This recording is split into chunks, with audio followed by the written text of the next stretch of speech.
en plateau pour notre invité au téléphone. Et ce matin, nous recevons le préfet Christophe Megbedji, patron du département du Koufou. Il est en déplacement vers son homologue des collines pour la rencontre périodique des préfets. Monsieur Megbedji, bonjour. Bonjour, monsieur le journaliste. Alors, merci de marquer une pause pour discuter avec nous ce matin. Merci, nous sommes vraiment bloqués par un accident là. Oui. Collision entre deux camions qui ont pris feu. C'est à quel niveau ça?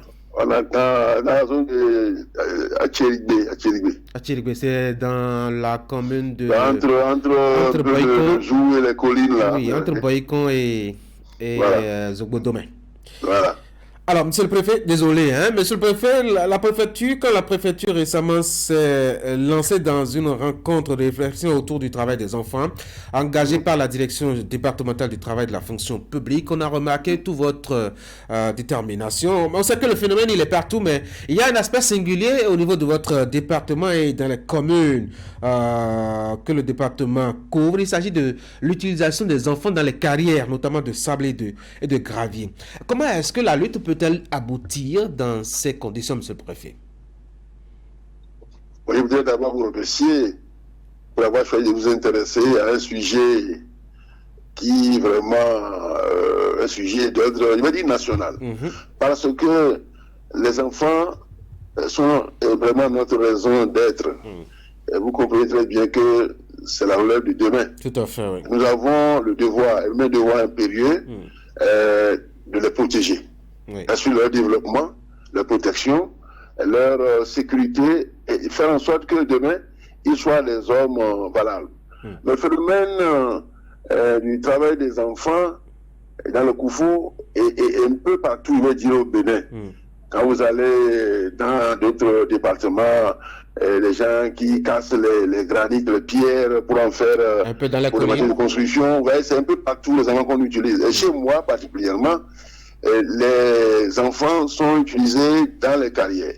J'avoue qu'avec la descente du maître ministre, le ministre du Travail et de la fonction publique, madame le ministre de l'Affaires sociales et de la microfinance, et aussi la grande résidente de l'UNICEF, nous avons le combat que nous menons sur le terrain a connu vraiment une ampleur. Et c'est pour cela qu'aujourd'hui, la République républicaine est sur le terrain. Les affaires sociales, les CPS, pour la sensibilisation, il y a une départementale du travail de la fonction publique, il y a une départementale affaires sociales de la microfinance, la préfecture elle-même, républicaine, et tout le monde, les communes, et les conseils communaux, les conseils d'arrondissement, les conseils de ville, des quartiers de ville, et tout le monde est mobilisé pour que nos enfants puissent être dans des lieux qui leur sont indiqués. Ah, notamment l'école.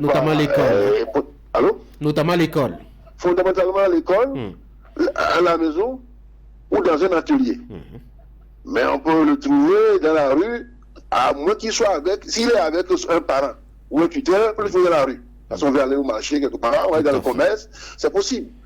Mais les lieux indiqués pour les enfants, c'est bien sûr la maison, et l'école, ou alors dans des ateliers pour des enfants à qui nous offrons une deuxième chance.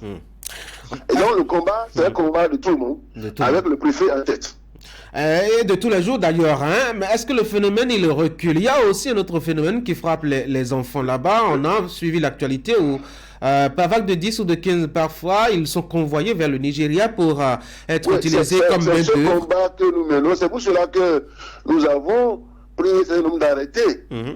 Par exemple, il y a l'arrêté portant l'addition de fréquentation de certains milieux, les lieux de plaisance, par exemple, parce que c'est de ces lieux-là qu'on les prend pour les amener ailleurs. C'est ça. Et donc, ce travail que nous faisons ensemble avec la République républicaine est en train de nous aider. Dans la mesure où, vous voyez, la République républicaine, je félicite aussi les parquets. Beaucoup sont déjà en prison, beaucoup font la prison, et c'est tout ça. On est dans la sensibilisation, mais on est aussi dans la répression. C'est ça. Nos commissariats, l'unité de nos commissariats, nos commissaires sont à féliciter depuis le chef du DPR et le parquet, et les tribunaux qui nous aident parce que nous avons dit, on a sensibilisé le gouvernement du président Ali Talon et les autres gouvernements qui l'ont précédé ont mis des fonds importants, surtout le gouvernement actuel, des fonds importants pour que les enfants puissent vraiment se développer correctement sur tous les plans. Alors, parlons toujours... Oui. Mais si, malgré tous ces efforts-là, il y a des déviants sociaux tapis dans l'ombre pour les bloquer, et il ne faut pas seulement sensibiliser, il faut faire passer la répression. Nous sommes dans la répression maintenant. Alors, parlons toujours des enfants. Hein. J'ai appris en préparant cette émission qu'à Lalo, par exemple, précisément dans la localité de Ti, à Khomadegbe, il y a un phénomène singulier, c'est l'enlèvement des enfants. Et le phénomène aboutit, ou l'opération aboutit généralement à un mariage précoce de 10 enfants enlevés. Monsieur le préfet, comment est-ce que cela s'explique, ce phénomène? Vous savez que dans les zones qui les terres noires, c'est des zones inaccessibles. Ok. Et c'est pourquoi ce phénomène était né, mais heureusement pour nous, le président Ali Talon a désenclavé la commune de Lalo. Quand vous quittez Koukamé, maintenant vous traversez Lalo, de part en part, vous arrivez à Rassame, vous tombez à Tofo. Oui. Donc maintenant, la police est sur le terrain. C'est ça. Vous me comprenez? Oui. Comme c'était des zones inaccessibles, le phénomène les gars faisaient des zones hydromorphes, quand il pleut, vous ne pouvez pas y accéder, et ça se permettait tout. Et le président Talon, le gouvernement a compris tout cela. La Lalo est désenclavée, il y a une grande partie aujourd'hui, et ça nous aide énormément. Ça nous permet d'aller même dans ces contrées pour parler aux parents, et surtout pour vraiment réprimer ceux qui ne veulent pas, disons, entendre raison. Alors, quand on a fini de parler un peu de leur situation difficile, ces enfants, il faut parler un peu de leur situation scolaire aussi. J'ai l'impression, monsieur le préfet, que malgré les années qui passent, le département du Koufo n'est pas très loti en matière de performance au niveau des examens nationaux. Comment est-ce que ça peut s'expliquer? Même cette année, il me semble que le département doit être 7e ou 8e pour les deux examens, notamment le CP et le BPC, par exemple. Je crois que c'est quelque chose qui est constaté au niveau de tous les départements. C'est pas propre au département du Koufo. L'année passée, nous étions 2e au BPC, par exemple. Mais l'année passée, nous étions, nous avions tenu la queue. Oui. Et nous avions dit, plus jamais ça. Et il y a eu, en octobre 2022, une table ronde à la préfecture, avec tous les acteurs. En janvier 2023, on a fait le point encore pour avancer. Aujourd'hui, on n'est plus dernier, mais on est 7e. Notre ambition, c'est d'être le premier. Il faut dire aussi que les rangs, c'est aussi le hasard, c'est aussi la chance. Oui. Mais les enseignants ont refusé aujourd'hui d'être des absentéistes, parce qu'avant, dans certaines zones reculées, comme les zones Ti, comme dans les zones d'Atomé, dans la bourse là-bas, certains enseignants se permettent de ne pas être au cours. Et le nouveau dédant sur le terrain, et nous avait aidé, il a pris le relais par rapport à ce que l'ancien faisait, et ils sont allés très loin. Ça lui a permis d'être aujourd'hui 7e. Et dans ce combat-là, je voudrais remercier tous les acteurs du système éducatif du département. Vous savez, les opérateurs économiques, les opérateurs agricoles, les cadres du département, les conseils communaux, les maires en tête, bien sûr, qui appuient les directeurs d'école, les directeurs de CG pour les travaux dirigés. Ça nous a beaucoup aidé cette année. C'est ça. C'est vrai qu'on a reculé par rapport au BBC, on est plus 2e, comme l'année passée, on est 7e. Mais nous prenons l'engagement de foncer et de faire mieux. En tout cas, la population vous entend. On va parler de deux choses rapidement. On sait que le Koufo, c'est quand même une région très agricole avec des populations très braves qui travaillent sérieusement la terre. Mais il y a un problème d'écoulement de leurs produits. Et quand on jette un coup d'œil en matière d'infrastructure, sur le plan infrastructurel, on n'a pas l'impression qu'il y ait de grands marchés, en tout cas, qui soient construits pour permettre de valoriser un peu ces productions agricoles-là. Vous voyez, par exemple, le marchés de clés en main, de Dobo ou de Lalo, qui sont étalés le long des voies et qui sont parfois même des dangers pour les usagers qui les fréquentent. Monsieur le préfet, est-ce qu'il n'y a pas quelque chose à faire de ce côté-là? Le PAG n'a-t-il pas pris en compte la construction des marchés modernes?